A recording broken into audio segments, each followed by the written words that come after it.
What I want to try to do here is go through a few examples of just trying to find some happy accidents, utilizing different photo textures, parts of my painting, and maybe rotating and compiling them on different layers, and just trying to see if I can come up with some more interesting shapes. And so what I'm going to start doing here is I want to do a copy merged, and I'm going to paste the whole painting on top of itself.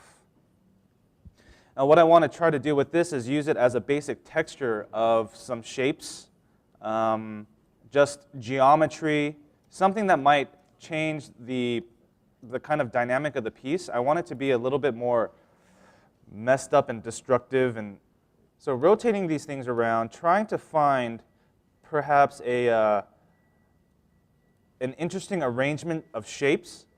And with more of an interesting arrangement of shapes, hopefully done with somewhat of an abstract approach, allow me to be a little bit more loose with the way these shapes are colliding with each other. And sometimes we'll start seeing some interesting shapes happening to each other. Again, keeping things small on the page is always important, especially when we're dealing with major changes to the composition. You don't want to get too tight in with the details, like I've been trying to communicate all the time. And all the artists are communicating that same idea as well. Start small, start loose, and then get into the details and the whatnot after everything's been established. So I just want to check my perspective every once in a while to make sure that my minor axis perspective shapes are still going in the right direction. Just going to put a hue saturation layer on top of this and kind of desaturate a lot of the palette now.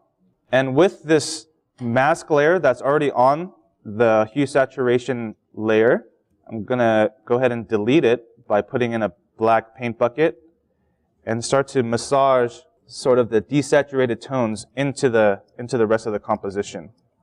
Maybe areas that I don't really want too much attention to go to, slightly darkening down, maybe a vignetted area to draw less attention there. Also, a little bit of desaturated tones will also kind of make it be a little more subtle, so that there's less attention going to, these kind of outer areas over here as well. Cool. All right. Let's make some messed up looking stuff. Okay. You can get a sense of maybe a little bit of lighting coming over through the top. Just a little bit of that haze. I think I want to see the floor. Ground. Very simple way to fill in some information. Copy merge and just fill it in. I know it looks really weird like that, but the important part is that there's information there and you're not just starting off with the white surface anymore. So this piece is starting to change little by little as it's progressing. So just fill in some information on the ground, maybe carry some of the other values that might reflect on the ground surface, kind of carry them forward, bring them out definitely. Okay, maybe something more like that. Let's put that on the horizon line. All right. Fill in the rest of the info again. And I just like to follow kind of simple movie techniques when it comes to the ground. When it's a bit more reflective and kind of a wet surface, it always looks better. Just more appealing, more things to kind of visually look at. And they do that in movies all the time, even when it's supposed to be just a dry night.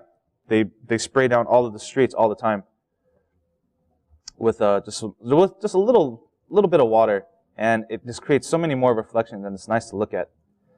So I want to try to keep that in mind as well. Okay, let me recrop this page. Boom. All right. Now let's start to bring in some texture. Let's play around with some happy accidents. Ideally with some of the texture that we can use from photos. And I have this folder over here full of some really cool imagery that I found from, Ground Zero from 9/11. And some of the destructive elements in these photos are so much information, And all this research was done for a specific project. And I did days and days and days of photo gathering, researching, reading up on different damage types and studying the archetypes of damage, natural damage versus, human, I guess, imposed damage, but with war and stuff like that, So this is great photo reference to use. And I'm going to bring some of these into Photoshop here. Some of these.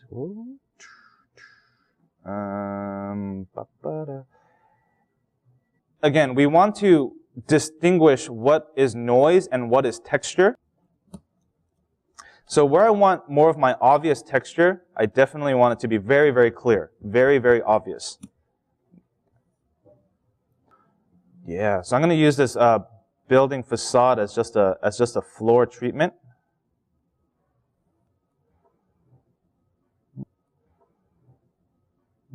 Now from there, we actually get to see a little bit of perspective, which is good. It's not going to overpower the image. You could try different layer settings, overlay, multiply, all different sorts of layer settings to see what kind of effect you personally like to see happen in your paintings. Just create some more damaged areas back there. And what I want to just try to do is create piles of junk, piles of kind of messed up areas that are maybe have been destroyed something by something. What is that something? We shall figure it out. Now, to have a bit of damage in here, it would be great to break the regular pattern of shapes that are all right angles and perfectly horizontal because they are man-made. And we could just change this to that, or this way. Just messing up the orientation, just throw in a sort of a curveball into the mix.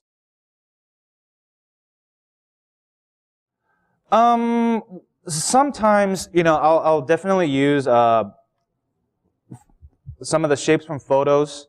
I'll definitely use a lot of reference and other shapes from the reference. Like you saw me grab kind of a shape, a dark shape from a photo. But a lot of the time, it's more about masses and just kind of seeing how shapes interact with each other. I'm trying to create a pinch point over here so that a lot of my shapes are starting to at least point, dictate some kind of direction, flow, maybe with perspective or the dynamic of the shape gesture, to go into that direction of the focal point. And as long as those shapes, I think, are doing that job, the shape is what matters. The internal detail within the shape is very secondary. I could make this stuff car, I can make it a messed up building, a pile of rubble, it could be robots, it could be whatever.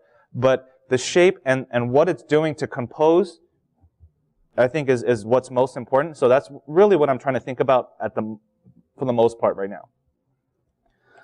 Generating the shapes, it's really about, I think, kind of studying the shape language and perhaps the theme that you're trying to create in your world. Every project that you'll be on, you'll have a theme. There's always going to be some type of outlining theme.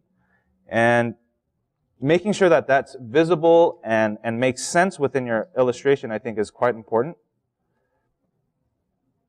If you don't really show that, then there's not too much going on. So, all right, let's use a curve. Let's bring in some lighting in here. I'm going to draw that line up, get some nice highlight on the ground, or at least a spot of light on the ground. And I'm just going to think about where my direction of light is coming from and what it might do on the ground surface. I set where the light source is, and now, because of that, I can at least somewhat try to dictate what the light is actually doing on the surface of the ground. Okay? One thing I want to keep in mind is that with light and dark shapes, they do and do not follow perspective, if that makes sense. I would not put your light shapes to follow the initial perspective of the shot that you've created, utilizing these vanishing points. I would not draw them to the vanishing point because they become confusing shapes. They almost become like they're designed shapes on the ground because all of the perspective is following that one vanishing point. If I can break away from that and make my light shapes on the ground follow a different direction, then it doesn't become as confusing. And I want to create a couple of hot spots in the back, repeating them. So this shape might be the same size as that shape, but it's just further away, and it's getting a little bit more compressed in perspective. And maybe another light shape back here. That's ideally kind of the same size, but I'm pushing them in perspective to create more of the sense of space. Okay. Now I'm just putting a little bit of details just to kind of figure out for myself what's going on. Okay, capping off some of the shapes, just seeing what the shapes are doing with a little bit of 3D form, light side, shadow side. And now we could start really creating some irregular angles, because everything else that was first put into the page was pretty much just all right angles and very clear, distinct 45-degree angles. So let's put some irregularity into the mix, and it might promote a bit more of the idea that I'm trying to portray. So creating some complexity near the focal point, I think is great. It definitely helps draw the eye to that spot. Okay. Okay, I don't know what this is. It's some kiosk of some sort, I guess. Okay, now let's take a look. But just starting to carve out shapes, just see what I could put in. Having some idea, at least a little bit, of what we're going to do is always a good idea. However, I really embrace happy accidents. It's really a lot of fun for me personally. And because of that, I've tried to embed that into my process as much as possible. All right, probably going to be some sort of a mech robot.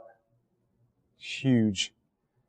Just hanging out and being like Ed 209, if you guys know who that is, from RoboCop. So I've got a little bit of a drawing set in place, a little bit of construction lines here and there that are a little bit unnecessary. Okay, I kind of want to fill in the silhouette just to see the shape, and now I can move around the shape inside of the composition, maybe duplicate it, maybe just change the perspective, warp it, all sorts of different things.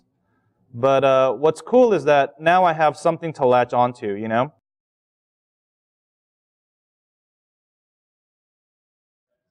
Yeah, John Park. People like Carlo have a very strong expertise within hard surface mechanical, industrial design type environment, or not environments, but elements or design. So yeah, definitely. And mech is a genre that's coming back, definitely coming back. The whole sci-fi genre in itself is coming back very, very strong. I would say that, you don't want to be too specialized to narrow down your actual market. I would have a specialty, but make sure that you're strong in all other facets as well. I think that's super important. And personally, with my experience nowadays, I've found that being a generalist artist is usually the best way to kind of get your foot into the door for people nowadays. It was usually very, very broken down into categories of environment artist, props and vehicles and characters. But now they're trying to find people that could do all of that together, just one guy. So, if you have insight in what people are looking for, then that's good. And you have a heads up on the competition, basically, And I would definitely take control of that as much as possible. When it comes to surfacing, it's all about light reflection. And that's literally all types of surface. Whether it's a matte metal or skin tone, you know, this kind of matte, brushed aluminum, shiny polished aluminum, chrome, they'll have different surfacing. And if you're like a total industrial designer, you know, mentality, you'll dig that stuff because that helps sell your product or sell your design. You know, if you can render those materials and show them to a board of people and they'll say, hey, let's make your refrigerator or whatever it is, you know. But, you know, that's what it is, you know. And it's all about surface material and surface rendering. With a lot of the industrial design people at Art Center, they have classes and classes and classes just on material rendering. Wood, you know, glass, black glass, white glass, yellow glass, you know, all sorts of different stuff. So what I would do is I would try to study just you know, you can grab some reference online of just wood grain, shiny surfaces, matte surfaces, and just do some studies, you know, based off of a basic cube. Don't go into complex shapes. Try to render the cube if it was made out of wood. Render the cube if it was made out of aluminum. And maybe what you can start doing is make half of it wood, half of it aluminum. And that gets you into the idea of really thinking about surfacing, thinking about the contour of the shape itself, and the mixture of the two mediums together, and how you can control that with light and shadow. So you got a robot in there. It totally changes up the focus of the piece, but still get some nice contrast popping out from the background. So if any time you're starting to think about introducing a very strong new element into your painting, whether it's an environment or a character aspect or whatever, just make sure that it's visible. Keep it small on your screen. Just make sure you could see it. It has to be able to pop out graphically. You know, if it's going to get lost, the detail inside of the silhouette, it'll be lost too. You just won't see it. I just recently really started getting into mech design and things like that. It was something that I tried to stay away from because I was scared to do it. And I started to learn a lot from the guys that I was hanging out with, doing the kit bashing sessions. And I would highly encourage you guys to create some of that kind of network system amongst each other. You know, get together and have like sketch days and going out and do plein air painting and maybe doing a kit bash session or a paint over day. You know, I think that type of extracurricular activity is one of the best avenues to help promote yourself faster and stronger. You know what I mean? Because you're forcing yourself to do it. You're forcing yourself to look at your friend's work and analyze it. So I think that's great. I would highly encourage that. Just going to flatten everything down. Except the robots. There you go. That's all there. I'm just going to start building on top of the background a little bit more. Start introducing a little bit of lighting onto the actual robots themselves. But I still need to kind of get this guy to be set in its place a little bit better. Something like simple shadow lines or cast shadows on the surface coming from the object itself will really plant it onto the surface. Now, all these objects back here are very arbitrary. You know, they're not really doing anything in terms of selling the design just yet. But as we start to implement a little bit more detail, breaking down the shapes, compounding them with other shapes as well, then I think we're going to start to see a little bit more design happening. And I definitely want to use some photo to get some happy accidents as well.